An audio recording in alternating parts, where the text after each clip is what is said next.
in here with music legend Dickey Lee. And I say music legend, usually I say songwriting legend or artist, but Dickey's a different breed. He's a legend in the entire music industry. He ain't just a performer, but he's a songwriter, a hit songwriter. He's a producer. He's a publisher. He's done it all. He's done everything in his 88 years. And Mr. Dickey, we're just so happy that you invited us into your home to be able to do this with you. Well, I'm glad to have y'all, and I've been doing it long enough. I should have done something by now. So I thought I'd be dead by now, but I'm still out there, you know. So I know you grew up in Memphis. What got you into the music business? What was it? Something from an early age? Well, I'll go way back. I'll go back in high school. When I was in junior high school, and there was this guy. He was probably 5-6 years ahead of me, and he was a great athlete. He was kind of a Mr. Everything, you know. I went to Whitehaven High School in Memphis. In fact, Whitehaven back then, it was all the way from the first grade to high school. Yeah. You know. So I went to this one school for 12 years. But anyway, this guy's name was David Ransom. He's never heard of me. I don't even know if he's dead or alive now, but he would play his guitar sometimes on Fridays. We'd have these assemblies, and I thought, man, this guy is so cool. You know, he's a great athlete. He plays and sings, and I thought, that's what I want to do. So I went out for sports, and I got me a guitar. I thought that's the way to get the girls, I guess, you know. So anyway, I guess indirectly he's the guy that really got me started. And then when I was between high school and college, I was a big fan of Dewey Phillips on the radio back then. And I drove up to, it was the Hotel Chiska, the old Chiska. They had his studios in South Memphis. And I went up there one night and waited for him to come off the air. And I introduced myself to him as he came out. And I said, would you by any chance listen to a couple of songs that I've written, you know? And he said, yeah, you know, which most people wouldn't give you the time of day, but he listened. I had my guitar. I took my guitar up there with me. He was on the second floor of the Chiska Hotel where their radio studios were, WHBQ. And so I played a couple of songs for him, and he said, I like those. He said, have you got a band? I said, no, sir. He said, I tell you what, he said, you put a band together and call me, and let me hear them with a band. So I started getting a band together, you know, and I was getting ready to go to Memphis State. Well, actually, I just started at Memphis State. So I knew some guys out there that played, and then I found one guy that went to Southwestern. It's Rhodes College today, but it was Southwestern back then. And I got a guy that played bass, and we started rehearsing, and then something happened for him. He wasn't going to be able to do it, so he got this other guy to take his place. And he went to Southwestern. His name was Alan Reynolds. And we developed a lifelong friendship. We actually came to Nashville together, and Alan produced all the Garth Brooks hits. Yeah. So anyway, that was kind of neat. But Dewey's the one that really got me started. Well, we cut this song, two songs you probably never heard of, called Dream Boy and Stay True Baby. I wrote both of them. We recorded them in WHBQ studios. And Dewey got on this little fly-by-night label called Tampa Records. And the same time that it was released, Elvis, they released All Shook Up. And on the local charts in Memphis, I followed him all the way to number one. I was one slot behind him all the way, you know, for quite a few weeks. Never got to number one. I just got to number two. But anyway, it was kind of neat. And both of my songs, Dream Boy and Stay True Baby, it was kind of a two-sided hit. They played both of them, but that got me going. And then from there, Dewey got me on Sun Records, and because of that record, and had a couple of mediocre records on Sun, and nothing really great. But anyway, that's what really got me started. And I realized later on in my musical life, like just being on the Sun label. Didn't matter whether you had a hit or nothing. It makes you a star in Europe. I mean, they were crazy. And like, And I played all over Europe, and it was because I think being on Sun Records, that's what got me the initial attention. But anyway, that's how I got going. And I give Dewey a lot of credit for really getting me started.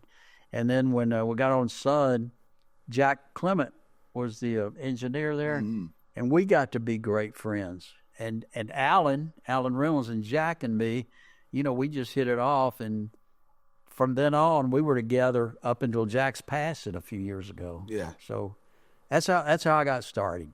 Well, when you signed with Sun, that would have been about 1957. 57 was my first Sun release. What a time to sign with Sun Records. So, oh man, and Elvis had just gone to RCA, and but everybody else was still there. Roy Orbison, Johnny Cash, Charlie Rich, Carl Perkins. Yeah.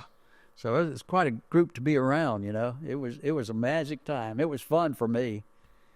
And in fact, y'all remember Ed Bruce? Oh yeah. Well, Ed, he started with Sun about the same time I did. So we were lifelong friends. And, and Ed died a couple of years ago. So I heard, I don't know if this is true or not, but somebody told me when Jerry Lee died, I'm the only surviving member of Sun Records. I don't know if that's true or not, but I thought, well, that's pretty wild. Wow. So we'll have to dig into that. I'm sure it is, though, because you think of it, at least out of those big names, yeah.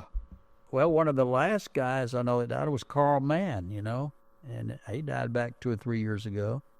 And so anyway, I don't know if that's kind of a dubious honor, maybe. I don't know. But anyway, I don't know if anybody else is still out there. Yeah. I read that you met Elvis.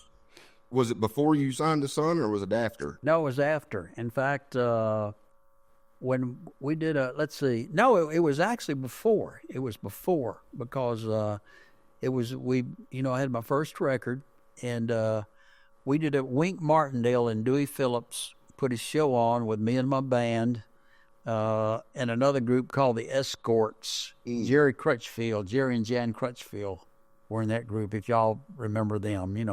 They were producers and songwriters up here, but played at the Rainbow Terrace Room and filled the place up, So that was my first show in Memphis, and when the show was over, I was leaving, and this guy comes up to me and says, "Hey, Elvis wants to meet you." And I said, "What are you talking about?"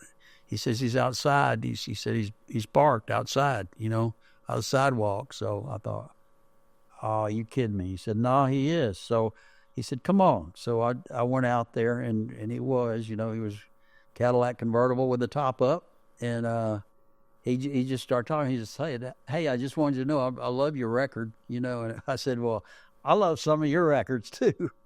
But anyway, we kind of talked and hit it off, and he invited me to come out to Graceland sometime, and so I did, of course.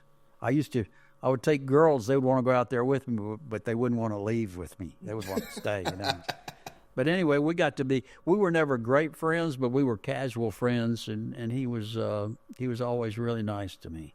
Yeah, yeah. And cut one of your songs. Yeah, he sure did. Down the line a little ways. Well, funny story about that. He recorded that song, "She Thinks I Still Care." It was in the Jungle Room album. Mm-hmm. He recorded it twice. And I would be surprised if this had ever happened before, but he had both versions in the album, plus they had outtakes. They had a bunch of outtakes in the album, and it was in one of the outtakes. So that song was actually in that album 3 times. Wow. That's like having 3 songs in an Elvis Presley album, On one single album. Yeah, that's incredible. That's amazing, isn't it? But anyway, he told me, like, after, George Jones recorded it first. Yeah, right. In fact, this is really funny, because this was actually the first hit song that I ever had recorded. Somebody else recorded, and Jack got it to George Jones. He played it, he did it, and had a #1 record with it. A couple of years after that, Anne Murray had a #1 record with it, and then a couple of years after that, Elvis had a #1 record with it. Right. And I've probably had maybe I know in 1975, my Canadian publisher told me that I'd had 500 cuts on it already. Wow. And at least now it's close to 1,000. So Wow. it just keeps getting cut. It's just amazing. And I thought, when Elvis, I was thinking if he had done that song when I first wrote it, if he'd been the first guy to do it, probably nobody else would have ever recorded it. So that was kind of a blessing in disguise. Yeah, that is true. So anyway, that song had a crazy great life to it. I was talking about that song to Dylan Holiday, who's here with us right now, just a few days ago. I said, the Keith Whitley cut, what song am I thinking of, Holiday? You heard I'm drinking more than I should. I'm over you. Yeah. And now Zach Top has a new song, I Never Lie. Yeah. And I said, that's the same premise as She Thinks I Still Care, but Dickey Lee was the first one to write a song about a guy who was... It's pretty simple. That's the story of my life, simple. It's such a timeless song, though. That song will... Billy Joe Shaver wrote the song Live Forever, and She Thinks I Still Care, I know will live forever. But so you was there at Sun Records with Cowboy Jack Clement. Yeah. I read that you kind of had a hand in giving him that nickname, Cowboy. Alan and me both did. We started calling him Cowboy for some reason. I can't even remember why. It was. I'll tell you what. I'll tell you where it started. Jack got a tape one day. He got this tape in, and it was wrapped on a popsicle stick. And it was like, you never seen anything like it before. And it was so exquisite and so original the way it was wrapped. He never played it because he thought, I got to keep this thing. He said, if I play it, I can never get it back together again like it is. So, and this guy, it was sent to him it was addressed to Carl Clements. So we started calling Cowboy Carl, so it kind of digressed from Cowboy Carl to Cowboy, But, he was a character, wasn't he? Oh man, he was something else. Also, he was a genius. Yeah. But Alan and I, we were close friends all the way up until the day he died. There's a video of Waylon Jennings sitting next to Jesse Coulter, and he does Waymore's Blues. And Cowboy Jack is sitting off camera. You can't see him. But Waylon said, I'm going to pick this new song, Waymore's Blues. And you hear Cowboy Jack say, well, boy, I ain't never heard that one before. And Waylon turned and said, never heard it. You produced it. that makes sense. I always thought that was funny. His house burned. It didn't burn completely down, but in fact, they saved the house, a few years back over on Belmont. And he was out there in his pajamas. He had on Elvis Presley pajamas. And they were talking to him, and somebody said, well, how are you feeling? And he said, well, I don't like it, but I guess things happen that way. He was something else. So after the Sun record, your time at Sun Records, where did you go from there? Gosh, I have to think now. I've been on so many labels, I can't keep up with all of them. But I had a record on Dot. Cowboy got that one on Dot, and called Life in a Teenage World, which did absolutely nothing. And then we later on we went to Smash Records. Yeah, that's where. In fact, when Jack left Sun, I think Sam fired him. But he was working for Chet Atkins, and he was screening songs for Chet, and he'd moved to Nashville. But we were staying in touch, Alan and Jack and myself, because he kept trying then when he got up there, he kept trying to get Alan and me to move to Nashville. So which we didn't particularly want to do at the time, but Jack got he was screening songs for Chet, and this song came across his desk, Patches, and he said, that'd be a good song. Maybe first of all, he thought this would be a good thing for Alan, because we were both trying to do some recording and all, and Alan didn't like it, and he played it for me, and I loved the song, so we recorded it, and in fact, we actually recorded it in Beaumont, Texas, because from Nashville, he went back to Beaumont. He met a guy up here who was a publisher, Bill Hall, who y'all may be familiar with, who was from Beaumont, Texas, and they built a studio in Beaumont and had great success with it. Had a bunch of Houston artists, and a lot of people were coming down there to record. Bobby Blue Bland, he did a bunch of stuff, but we recorded Patches in there. And, you know, it was such a long song. We first recorded it, and we just, we thought, you know, like, it gets kind of boring. So what can we do? So we finally figured out, let's just modulate from verse to verse. So we build up on every verse. So it had about 3 modulations in it. And I think that really helped it a lot. But anyway, they released the song in 1961. That they pitched it to Charlie Fash at Smash Records, and he liked it. So Smash picked it up, and they released it, and nothing happened. And back that time, you know, they would get artists to call the radio stations, try to get them to play your song and all, and I was in there calling people, and nobody would play it.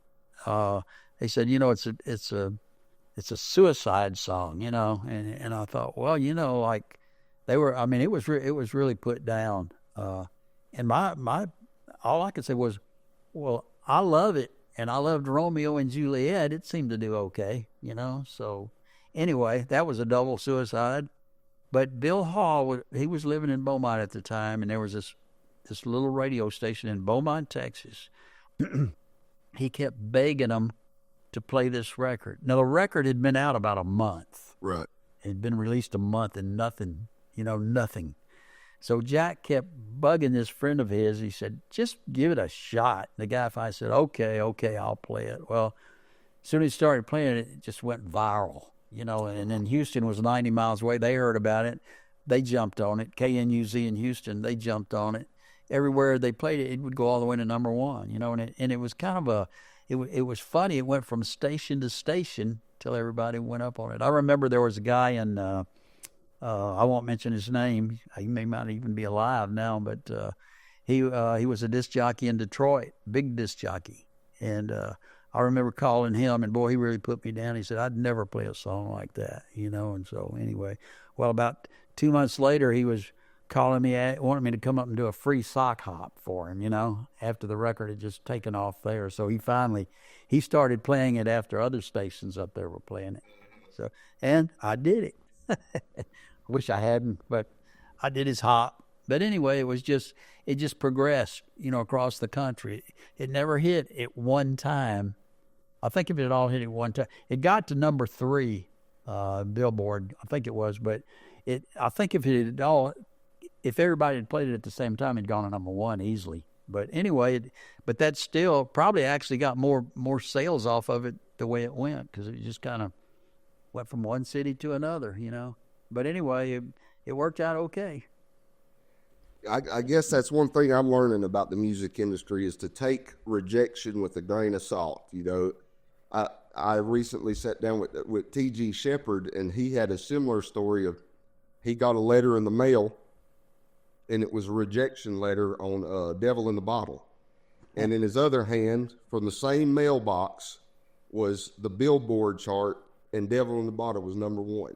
So he had number 1 on the Billboard and the rejection in the other hand. Oh, boy.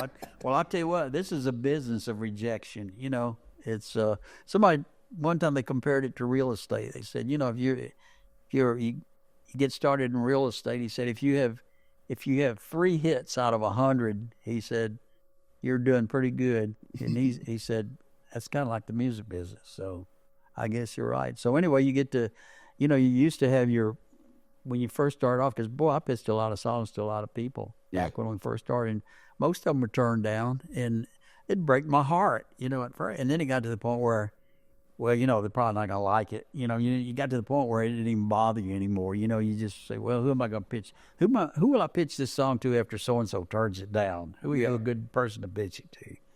And I think every song, I've had about 8 number 1 records, and I think with the exception of one maybe, they were all turned down by somebody before they got cut.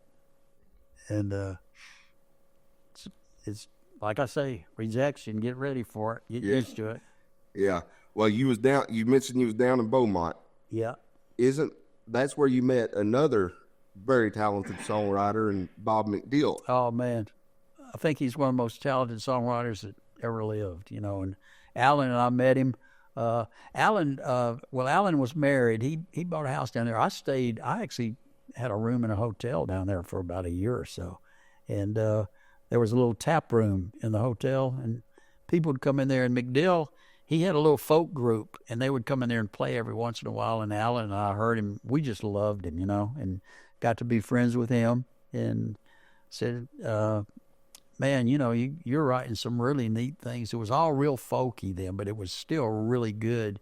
And when we moved to Memphis, we got McDill. We talked him into moving to Memphis with us, and said, you'll do great up here, So when about the time he got to Memphis, we were there for maybe a year or two. Then Jack was bugging us to move to Nashville, which we finally did. But so then we were trying to get McDill to move to Nashville too, and he said, "I can't write country songs." And we said, "Yeah, you can. Yeah, you can." So, and he definitely could, But he came up here, and he's, as close as I had lunch with him last week.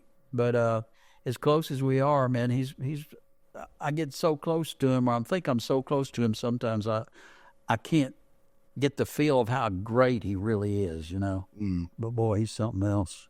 And he taught me a lot. I learned a lot from him. I can't believe he thought he couldn't write Bob McDill thought he couldn't write a country song.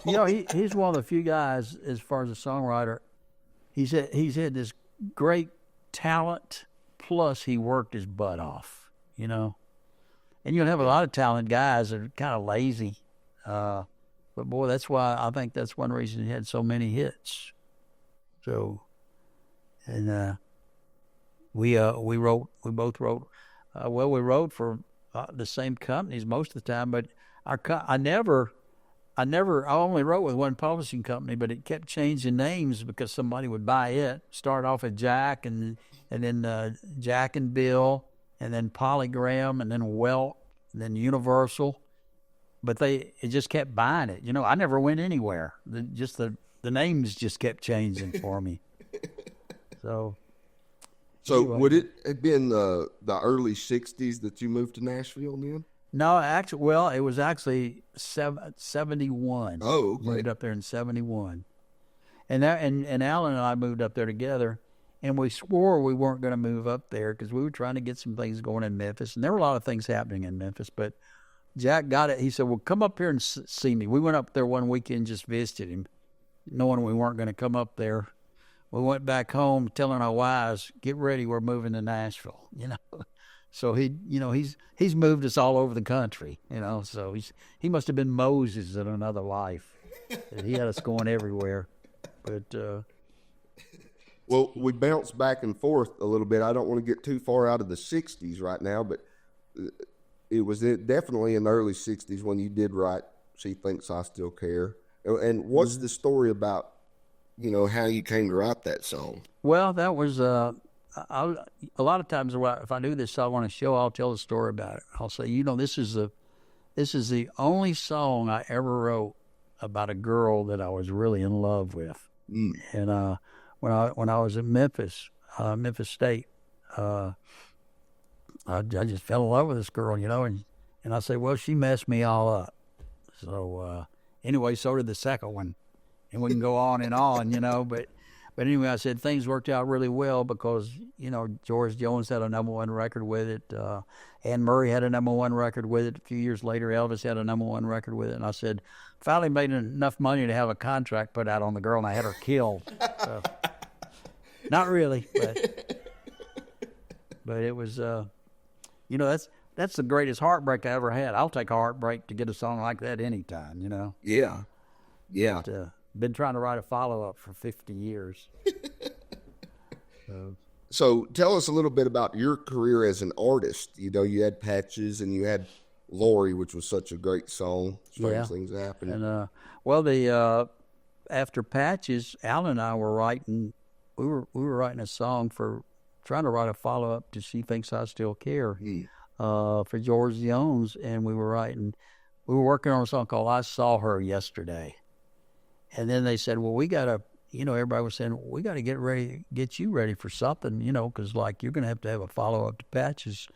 And I don't remember how we ever got started on it, but what we did, we took I Saw Her Yesterday, which is a ballad, turned it into I Saw Linda Yesterday, and made it an up-tempo song. And that was my second record, which was a big hit for me. So, and that's one that Alan and I wrote. So it's, and then, we just, had some good success with Smash Records. Yeah. I love that label. It was really funny, when I got on Smash, that's when they came out with 45 vinyl. I'd never seen a 45 record before. Mm-hmm.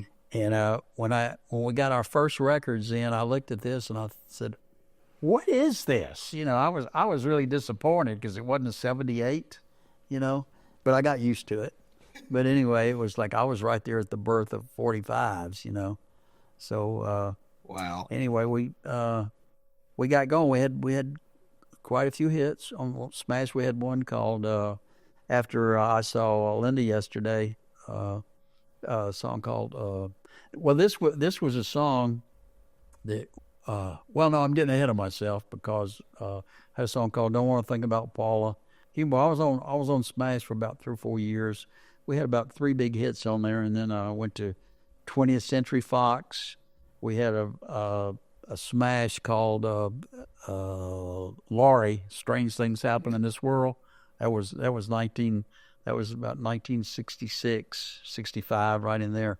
But funny thing about that song, Alan and I, we did a lot of writing back then, and we had a friend who was a professor at Memphis State at the time called Mitt Addington, and he was a psychology professor, and he would write with us. I can't even remember how we met, but he loved to write, and he was a good writer.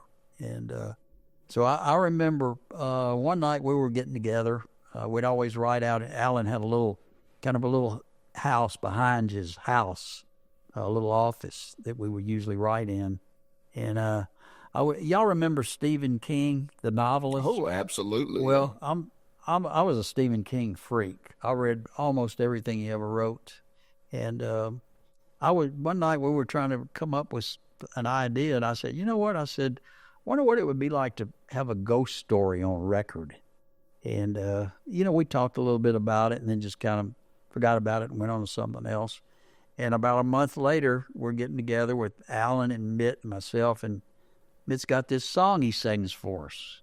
Well, it's Laurie, Strange Things Happen in This World. I said, wow, where'd you come up with that? He said, well, I was telling my class about it, and there was a girl in my class, I remember her name was Kathy Harmon, and he said she was kind of a folklore freak, and she said there were some old bluegrass songs, that had, kind of ghost stories and all this stuff, and he said she gave me a lot of ideas. So he said I wrote the song, but he said I gave her half the song because I would have never written it if it hadn't been for some of the ideas and thoughts she gave me. So anyway, I really liked it. Alan really liked it. We said, well, let's record it and see how it comes off. If it doesn't come off, we'll forget about it. And if it does, we'll put it out. So we recorded the song. A little trivia: some of the people on that record, Ray Stevens was on there, Boots Randolph was on there, Floyd Kramer was on there. Wow. And then a couple of guys from Muscle Shoals. Let's see, Jerry Kerrigan, drummer, and who's the bass player? Oh, this is terrible. One of my senior moments. I know him. I can see him perfect, but he was a bass player. And he said that was the first hit record he played on because they had just come to Nashville from Muscle Shoals. But anyway, we put the song out and it was a smash. And I get so many requests for that song today, and it still gets a lot of play, on Sirius Radio. Sirius Radio has really kept me alive. They play a bunch of my stuff all the time. And I even there's a disc jockey, Flash Phelps in New York. He calls me every Halloween to interview me and plays that song, So I started calling that's my Halloween song, Laurie. But anyway, we got a great ride out of that song. So anyway, I've just really been blessed with some good songs. Yeah, I've always loved that song. That might be, in fact, my favorite song of yours. I love a good ghost song. We got Gary Gentry in here, who's off camera, who had a great ghost tune with The Ride, and he wrote a Stephen King song himself. So that's one of my favorite kind of songs. And Laurie is. It's an eerie one, but it's such a well written song. Well, they've done, there have all kind of things been done with. They made little movies out of it and everything else. So anyway, I still people still call me about it, just wanting to know, how did that song come about? Yeah. So anyway, I've actually, back up until maybe up until COVID, I guess. I would do every once in a while around town here in Nashville. I'll do these songwriters in the round and all, and you'll play 2 or 3 songs. And I remember just before COVID, there was a guy named Joe Chambers here. He had about 3 guitar stores, and I bought a lot of guitars from Joe. And I said, Joe, I said, I'm really, I love these guitars I got. They're good guitars, but I said, I'm playing these electric acoustic guitars, and I said, they're just so hard and undependable, because that was when you'd have to stick your hand in the hole of the guitar to put a battery into it and everything else, and it was just so inconvenient. And I said, have you got something that will really make it easier on me to do this stuff? And so he said, I'm going to have somebody give you a call. So a guy by the name of David Vincent called me. He worked for Takamine. And he said, have you ever played Takamine? I said, I play left-handed. I said, I've never seen a left-handed Takamine. He said, well, we got a few. But he said, let's get together. He said, you meet me down in my office in a couple of weeks, and I'll have, I'll get a couple of Takamines for you. So I met with him, and he had two Takamines. And I never played one, as I said, but I played these guitars, and boy, I loved it. I just loved them. So I love both of them, and they both had slightly different sounds. Show them to you before we get out of here if you want to see them. But it really got me reinterested in playing, I mean, it just revitalized me as far as playing my guitar. And I was never a great guitar player. I'm still not a great guitar player. But I started playing these songs, and I remember within about 2 months, I had 3 shows in Michigan I'd been booked for, and right after I got my Takamines, started playing them. This promoter calls me and he says, Dickey, he says, there was a band I used up in that area all the time. They were a great rock and roll band, and he said, I got some bad news. He said, your band, they've gone on like about a 6-month deal in Florida, and they're not going to be back while these shows are going on. And he said, we're going to have to get another band. I thought, that means I'm going to have to rehearse and do all this stuff again. I said, let me throw something at you. And he said, what's that? I said, how about if I come up there and just do the shows by myself, And he said, well, what do you mean? I said, well, I'll sit on a stool. It's just like songwriters in the round. I'll tell stories about my songs, how they came to be.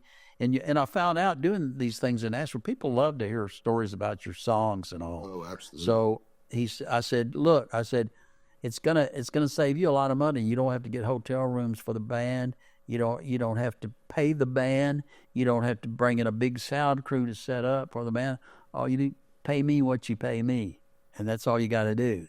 So he said, okay, we'll give it a try. And we hung up, and I thought, man, what have I done? I'd never done anything like this before. So I started, there were about 2 months before the first show, and I started practice. I was playing, 2 to 4 hours every day, at least 5 days a week, and just playing and playing. And, there was always I always had this theory that said if you practice, you get better. Well, that's true.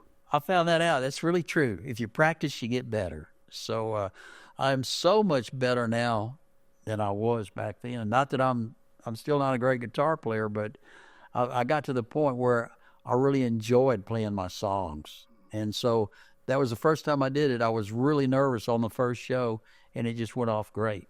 So I prefer to do that today, and I do a lot of shows, just me. And I still play with bands sometime, but I'll always tell promoters, and then a lot of them have gotten used to me. They'll say, "Well, we just want you to come in." So anyway, that's kind of today. I play by myself, or I play with a band. But you know, I've evolved. My musicianship has evolved quite a bit over the last 4 or 5 years.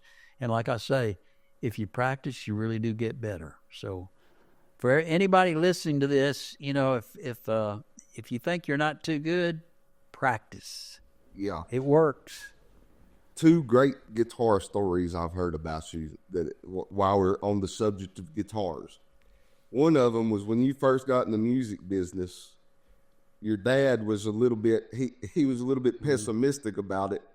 And what was it that he told you, Mr. Dickey? My dad told me, he said, "Son, you need to get a real job and throw that guitar in the Mississippi River." Well, that was kind of a little challenge too, you know. Yeah. So, and you know, his thinking, that's the way most parents would think back in those days. You know, like, if you're going to be a musician, are you crazy? Yeah. But anyway, you know, it worked out for me. Yeah, I'd say so. I'd say it worked out. The second guitar story is the story about I think it was a Stratocaster that you bought back in the day for. Oh, wow. Well, yeah, I bought in 1957, first year I recorded for Sun, I bought a Fender, and back then there weren't a whole lot of left-handed players around, and I play it correct. You know, like, I'm a left-handed player, but I play it like a right-handed. I play a left-handed guitar like a right-handed player plays a right-handed guitar. I don't play it upside down or anything like that. So I remember I bought my first guitar when I was in junior high school. It was a Stella, and the strings were about that far off the fretboards. You know, golly, I don't know if I can learn to play this thing or not, but it cost me $8.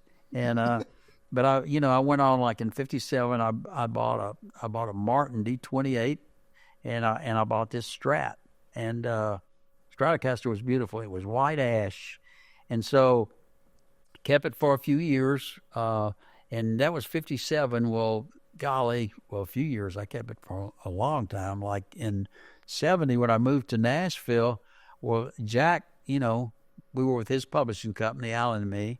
I had an office there. First week I was there, somebody stole my D28 out of my office, so that was sad. But I'd gotten tired of playing the Strat, and I wasn't. It's really a lead guitar, and I didn't play that much lead. But I sold my Strat to a friend of mine. Oh golly, can't think of his name either. But anyway, he took the guitar. He was a left-handed guitar player, and he later traded it in on something at some little guitar shop in Nashville. And Stephen Stills came in, and he bought that guitar, and he gave it to Paul McCartney for his birthday. And I'm sure Paul McCartney's got 1,000 guitars, you know, and I've never met him, but I thought if I ever do, I want to tell him that story. And I thought he would probably have special interest in it because I played that guitar on Sun Records and Sun Sessions, Sun Studios, so he would have probably gotten a kick out of that. Plus, this guitar aficionado told me, just back about 4 or 5 years ago, he said, "How much did you pay for that guitar?" I said, "It was right." I said, "I had to pay a little extra because it was left-handed." And I said, it was. I think it was a little over $400. He said, what year was that? I said, 1957. He said, "Well, you know how much that guitar would be today, Paul McCartney notwithstanding?" I said, "I don't have a clue." He said, "Somewhere you could get between $80,000 and $90,000 for it." I said, "Well, that's the story of my life. I buy high and sell low, you know." So anyway, but I thought, well, McCartney would probably be interested in that. He probably doesn't even know he has that guitar, you know. Yeah, probably not. But anyway, I thought it was kind of an interesting story. Yeah, that's a very interesting story. Well, I guess it's cool to be able to say that you once owned a guitar that Paul McCartney now owns. Yeah. And I had a guitar player who now plays guitar for Taylor Swift. Really? Paul Sidoti, yeah. We had lunch about a month ago. Great guy. Wow. Well, we touched on She Thinks I Still Care, obviously, but that is just the tip of the iceberg when it comes to the hits that you have written. I want to talk about some more of them, some of your favorites, and maybe the stories behind them. Well, one song that I wrote with a couple of friends of mine, Bucky Jones and Bob McDill, we wrote this song called "In a Different Light." Oh, yeah. And Doug Stone. and we were trying to figure out an idea one day, and I said, you know, we wrote for at the time I think it was Polygram Records, Polygram Music, and we were down there in my office, and the three of us, and I said, you know what? I said I really think we got the best looking of all the publishing companies in Nashville. We got the best looking girls, you know. So I said, let's write an ode to the girls of Polygram. So I said, hey, that's not a bad idea. So we wrote In a Different Light, and it came to be a #1 record for Doug Stone, and Doug Johnson produced that record. But of all the records I've had, as far as the production, this is my favorite production of any record I've ever had. I just love hearing that record. Yeah. So great. And Doug Johnson was the producer. And then Tracy Byrd recorded it. They put it in an album, and it was a new album, of course. They released it. They put a single out. Not much happened. The album hovered in the 30s and 40s, and Tracy came to him after the first single didn't do much. He said, I'm playing this song. The song is called Keeper of the Stars. Oh, wait a minute. You know what? I'm getting lost. That's another story. We'll I'll morph into that one anyway. But the In a Different Light actually turned out to be a #1 record for Doug Stone, and that's it about that. But sometimes I get those two songs confused. But later on, we wrote a song called Keeper of the Stars. Yeah. This was Danny Mayo and myself, and a girl by the name of Karen Staley.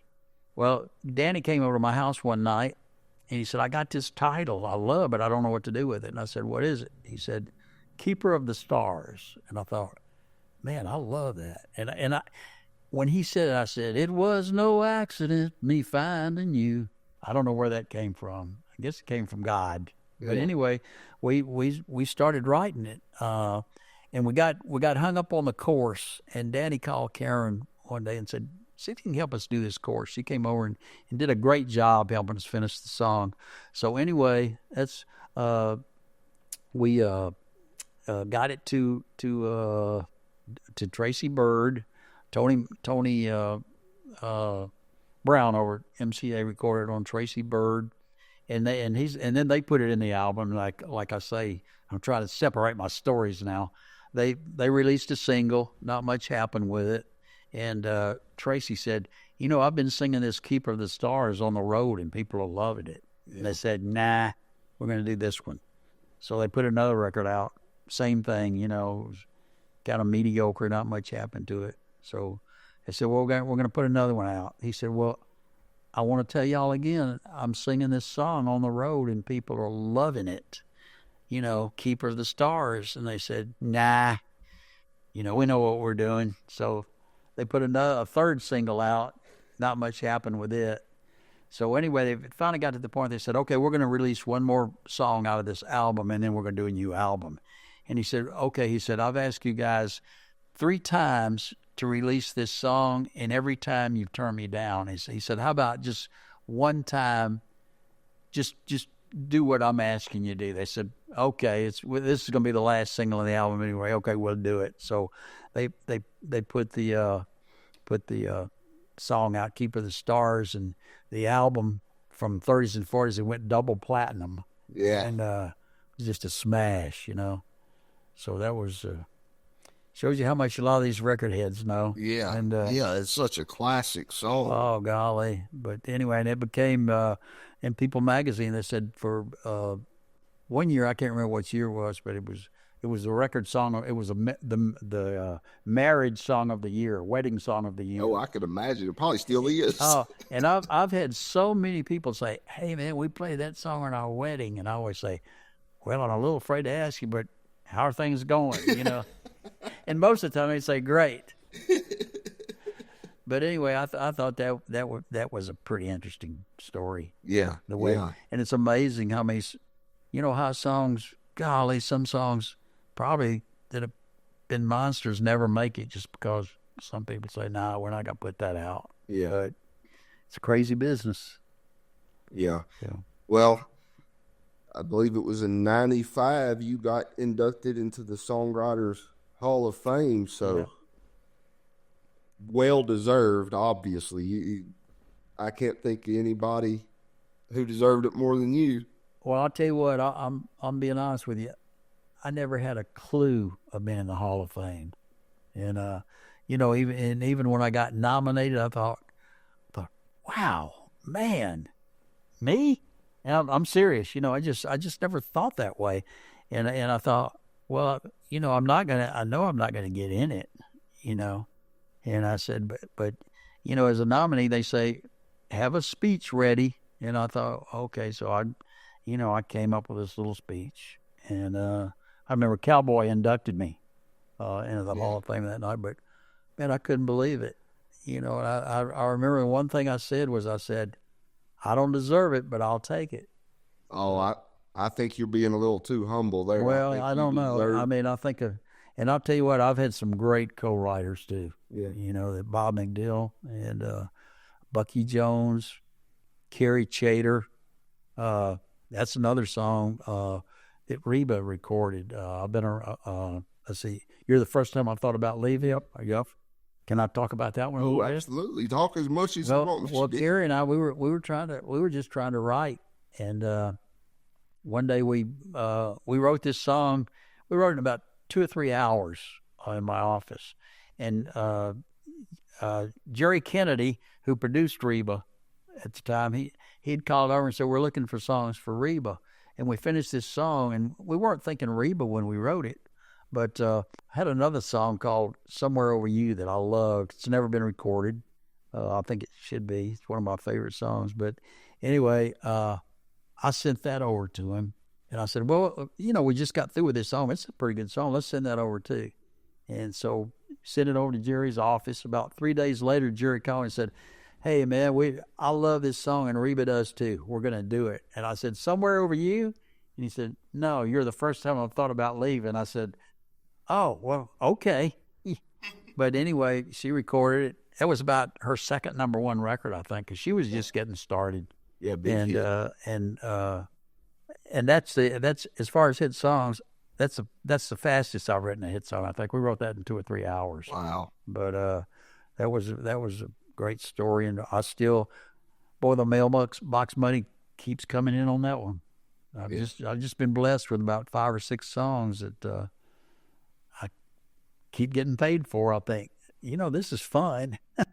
That's great. That's great. So, And Kerry passed away a few years ago. Oh, dude. And Kerry also, he was the bass player for, remember the Union Gap? Gary Puckett in the Union Gap?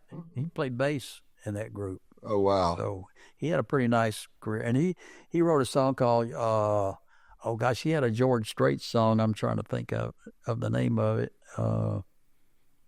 I can't think of it now, but I'll think of it after the interview's over. But you had a George Strait cut that was big also. Yeah. Let's see. Let's Fall to Pieces. Let's Fall to Pieces. One of my favorite George Strait songs. Oh, well, thank you. That was Tommy. That was. Let's see. Who did write that song with me? It was who? Well, I'm forgetting Johnny. Who's the big guy that was on the Grand Ole Opry? Johnny Russell. Johnny Russell. Man, that's the first time I forgot his name. I'm really progressing. And Tommy. Wow. Anyway, this is embarrassing. But anyway, the three of us wrote this song, and I remember that same thing happened to me that happened with Danny Mayo on Keeper of the Stars. We were in there one day and we just said, let's really write a really good country song, and so we started playing around, and I said, how's this for a country line? Pardon me, you left your tears on the jukebox. So That's a great everybody line. liked that. So we got into it, and we got the song done. And actually, at the time, like Ray Baker was a producer, and he did the song on George. This was before Tony Brown started producing him. But anyway, we got the song to Ray, and they loved the song and cut it, had a #1 record with it. So that was a fun song, right? And I'll tell you what, I got to give Ray Baker credit, because when we finished this song, I thought it didn't really. I thought it was a pretty good song, but it doesn't just knock me out. Where I didn't think, man, I want to play this for so and so. But the publishing company, Doyle Brown, I think, sent it over to Ray Baker. But Ray made a change in the chorus where, like, pardon me, you left your tears on the jukebox. Let's see. I can't remember what line it was, but he made a change. He changed a 4 chord to a 7 flat chord. Just this one little change in the chorus, and I never heard it until George recorded the song.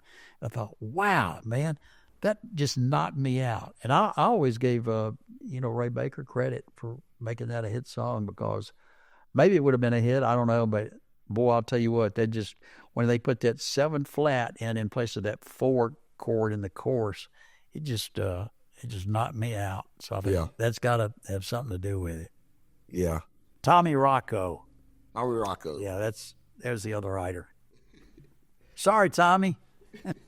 Charlie Pride did a #1 record that Waylon Holyfield and I wrote called "I'll Be Leaving Alone," and I remember it was a funny story about that, because we had a name of a town in there and we called it Tulsa, and I remember I pitched this song to Charlie, and he loved it, and his wife was a good friend of mine, Rosine, and they called me one morning and said, Dickey, we're gonna Charlie said, hey man, I love this song. Rosine wants to talk to you. I said, okay. She said, Dickey said, we love this song. She said, but you've got a city in there called Tulsa. She said, now we'll record this song if you change Tulsa to Dallas. I said, well, golly, Rosine, I don't know. Let me think about it. Okay, we'll do it. So, but anyway, they lived in Dallas, Yeah. Yeah. So, and she said, now, it's funny. She said, now I'll let Pride record this song if you change it. She kind of controlled the family, and she called him Pride. But that was a pretty funny story. Well, Cowboy produced all his records, and I'll tell you, Alan and I were at Jack's house one day. He said, I want to play something for y'all. And he played Charlie's first record, hadn't been released yet. And one side was called Snakes Crawl at Night. You remember? Oh, the snakes crawl at night. That's what they say. And I can't remember the name of the other side, but it was just as good. And we said, man, this guy is awesome. And Jack said, he's a black guy. I said, are you kidding me? So you were one of the first to know, weren't you? Yeah. The world didn't know. Well, I remember he did one of his that song they put it out, and it just took off, and he was doing it, and nobody knew he was black. So he was doing a show in Fort Worth. There's some big hall down there. I can't remember the name of it, but he was on that show. It was Farron Young and a whole bunch of guys. So they bring Charlie on. They introduce Charlie Pride. He comes walking out. Everybody's applauding, and all of a sudden it just stops. He says, yeah, y'all didn't know I was a colored boy, did you? And he started singing, and they went crazy. Did you know Farron? Yeah. Did you know any of his band? Are we on right now? Come sit here with us. Yeah. Well, this is kind of a crazy story. I've got a friend who's in assisted living down in Memphis who has early Alzheimer's, and she met this guy in there, and she said, he's, and my name came up, and she said, he knows you. And I said, well, what's his name? She said, his name is Kenneth Herman. And man, you know, this took me back before I ever had a record. But there was this guy, he was about my age, and all I can remember is he played steel guitar. And I thought he was awesome. I went over to his house one day in Memphis. I don't know why I went over there. I think I was maybe trying to get a band together, you know. And but I worshiped this guy's playing. You know, it was awesome. And he said he was in assisted living, and said, you know, he knows you and knows who you are. And I said, wow, I always wondered what happened to that guy, you know. And I said, well, give him my number. You know, I'd like to talk to him. And he called me up, and this was just within the last few weeks. And I said, well, Kenneth, I said, man, I don't know how we just kind of lost connections at all. But anyway, I said, as good as you were, you had to play for somebody. He said, yeah. He said, I played 6 years for Ernest Tubb, and I played 6 years for Farron Young. Oh, and I said, wow. Yeah. But I just thought, I was so glad to get to talk to him, because I said, well, I'll tell you what. I said, man, you are a hero of mine. I just love the way you play. He was great. Yeah. I remember the records. Oh, golly. I recorded a song he had hit with at an album. It's 4 a.m. Oh, wow. Oh, boy, that's a great song. Jerry Chestnut, yeah. So, another funny guy, Jerry Chestnut. Was he? Yeah, he really was. So He was funny. yeah. He wrote that thing for Jerry Lee called "I Love Honky Tonk Songs, Honky Tonk Wine, and Chasing That Old Good Honky Tonk Stuff." You remember that? Yeah, I do. And he wrote some great songs. And Trouble.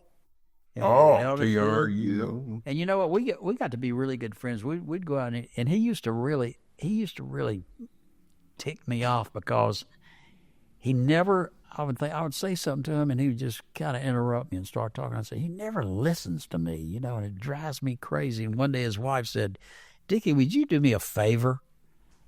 She said, I can't get it into him. I said, what? She said, would you see if you could talk Jerry into getting some hearing aids?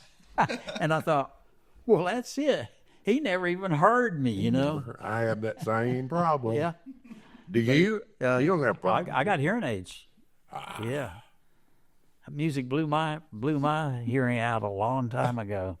So anyway, you know, I told one, I said, Jerry, you ought to get some hearing aids. He said, I don't need hearing aids. So anyway, and it took me a long time, because you know, it's kind of an ego thing. You know? It is. But I got tired of saying "huh" to everybody. Yeah. And I'd go out, have dinner with people, and I thought, I'm not hearing a word they're saying. And you're talking too loud too. Probably. Yeah. I've been called down. Yeah. By coming in my table.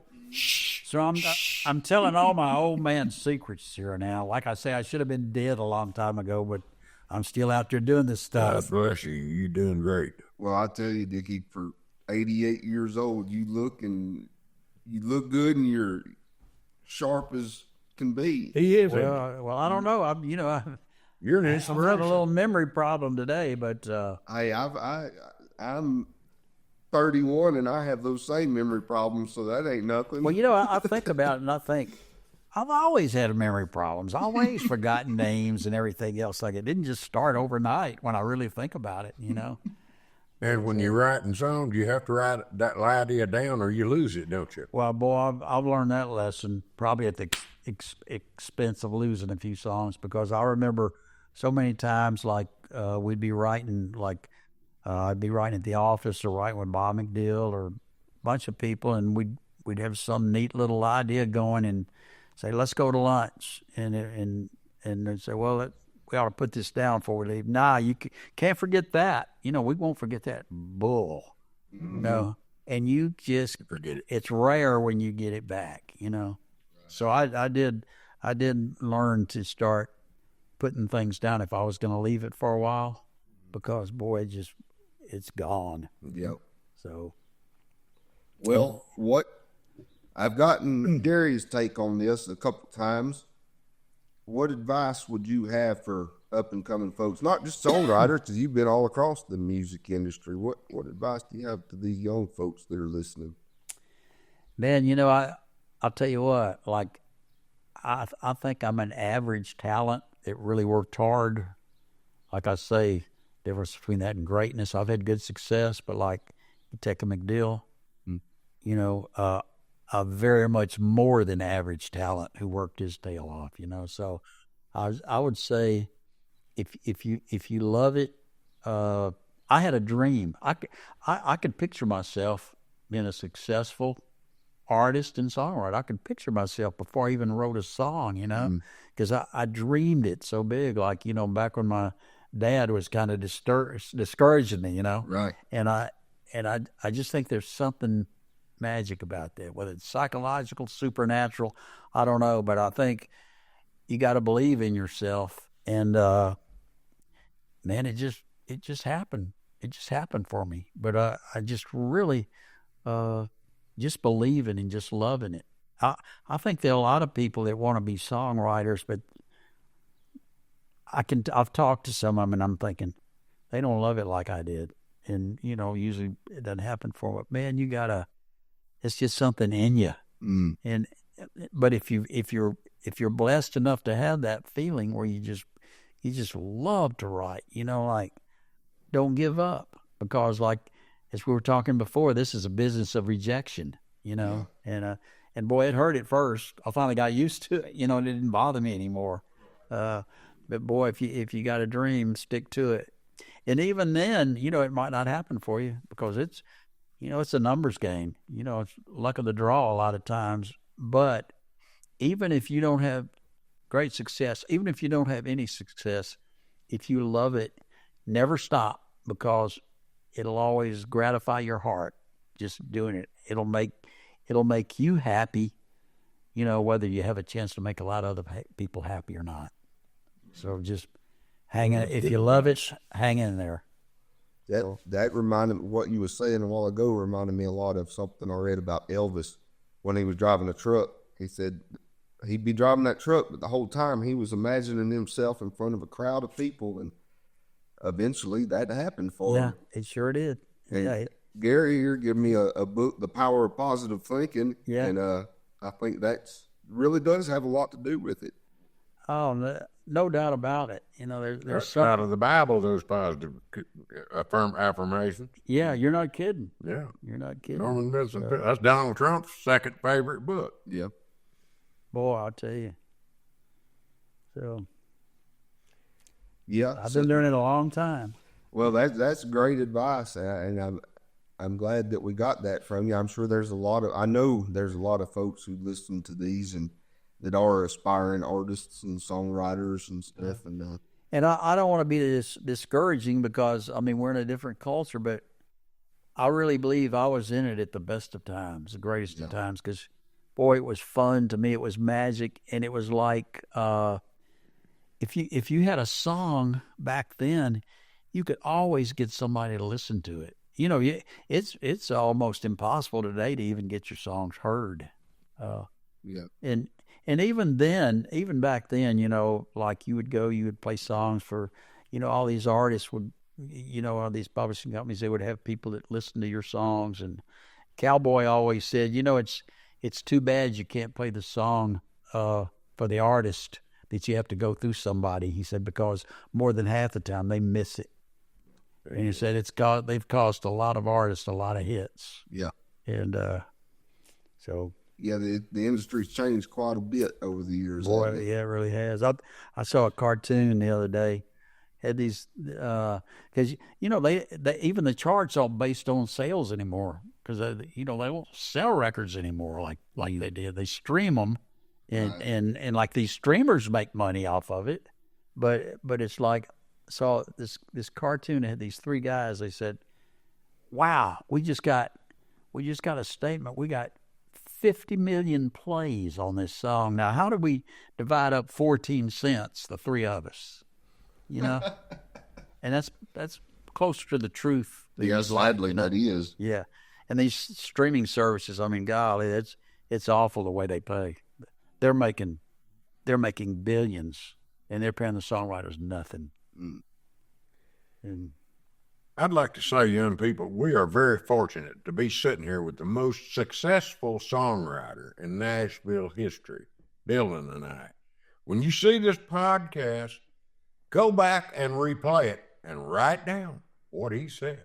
Here's a man who loves the craft. The craft. You get a lot of it out of our man, our hero. how much do I owe you, Gary? My own PR dog. Brilliant. Boy, there's Dickey Lee. there's so much great talent out there, man. Well, we're so happy, Mr. Dickey, that you invited us into your home to do this. And Thank you, sir. You didn't talk about rope. Oh yeah, we did want to. That's a good point. Holiday just brought up. We wanted to talk about your involvement with Rote, the organization, Okay. back in the day, and what you thought of. They want you back.